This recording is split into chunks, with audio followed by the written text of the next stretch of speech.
Greetings, everyone. Welcome to Chosen Lifelines for Men. My name is Walter Jennings. I am a chosen life specialist where we have been called to challenge and, if necessary, change the motivation, mentality, and mettle of men. Today, I want to talk to you about having a growth mentality or a growth mindset. Now, the term growth mindset was popularized by Dr. Karen Dweck, who is considered an expert in human motivation.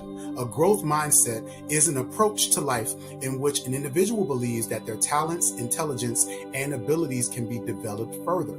People with a growth mindset or a growth mentality seek opportunities to learn, gain new skills, and enhance their existing skills. Dr. Dweck noticed that there was a significant difference between students' approach to success and failure. Those who actually were focused on more of a performance-based outcome rather than an experience-based outcome. So she utilized this information and her observations to actually do research and to build a theory around it. And so when presented with the challenge, the individuals with a growth mindset didn't see it as a chance to fail, but rather as an opportunity to grow. They believed that with hard work and not luck or chance, that those things could take them far in life. So the growth mindset is based on the belief that your basic qualities are things that you can cultivate through your efforts. And although people may differ in various ways as it relates to their talents and their aptitudes, their various interests and their temperaments, everyone can change and grow through their application and experience, because all of those things are germane to whatever your interests or your aptitudes are. A growth mentality means believing in your capacity to develop your abilities through learning, practice, and persistence. So there are five common characteristics that are associated with a growth mentality or a growth mindset. The number one is make a decision to be a lifelong learner. This is something that is really big in education, where educators and teachers are constantly encouraged to attend workshops and sessions and go back to school in order to make sure that they are setting an example for their students by sitting in the seat of being students themselves and committing themselves to becoming lifelong learners, to not only about the population of students that they're serving, but also educating themselves on best practices as well.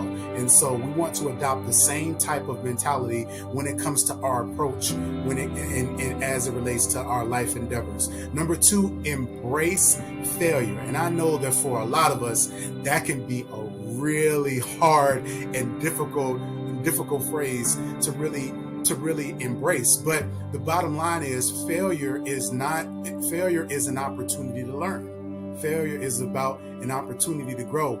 Thomas Edison, in his creation of the light bulb, says that he didn't fail. He just found 10,000 ways that wouldn't work. He found 10,000 methods that wouldn't work in order to create a light bulb. So that type of perspective and the way that he saw failure was important in his success. It ended up leading him to his ultimate outcome, which was creating the light bulb, but not becoming discouraged in the process of it. So embracing failure as an important part of the learning, growth, and outcome process.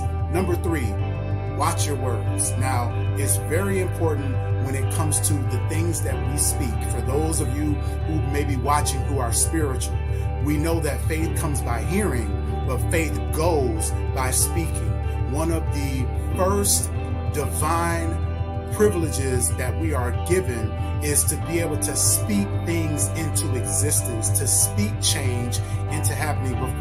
Before things happen, they're internalized or they're visualized here, and then we speak it. So we have to be very careful of the words that we speak. A good way to think about it is like speaking a word is like planting or watering a seed.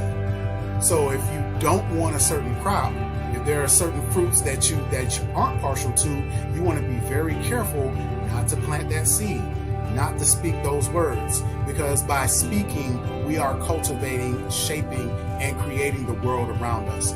Number four, get help from others and accept feedback. Now, Now, both of those aspects are important, which is why they are combined together. Because oftentimes people will seek help from individuals, but are only open to receive exactly what they are asking or wanting from those individuals. But in order for us to really adopt and become successful in a growth mindset, we have to be open to hearing how individuals are experiencing us, especially when we're seeking to change. So it's very critical that we have the right individuals around us who are going to speak truth to power in our lives. So have the right individuals around you and make sure that you ask for help and honesty in how they experience you, and then accepting, receiving that feedback and incorporating. And of course, tip number 5, don't be afraid of change. Many of us can become creatures of habit. It's easy to fall into patterns and behaviors. I'm one of those people, by my own admission. I find peace in order and routine. However, we can oftentimes limit ourselves when it comes to growth by not allowing ourselves to break out of certain habits and certain procedures in the way that we go about doing things. So not being afraid of getting off the regular beaten path and doing some things differently and embracing change is a really important part of adopting a growth mindset and a growth mentality. Thank you all so much for your time when it comes to this Chosen Lifeline for Men. My name is Walter Jennings. Be sure to reach out to me on chosenlifespecialist.com, book a session so I can speak more about you when it comes to your growth mindset and the path for your life. My name is Walter Jennings from Chosen Life Specialist, where we have been called to change, where we've been called to change, and if necessary, challenge the growth of your mindset from a motivation, mentality, and a mental standpoint.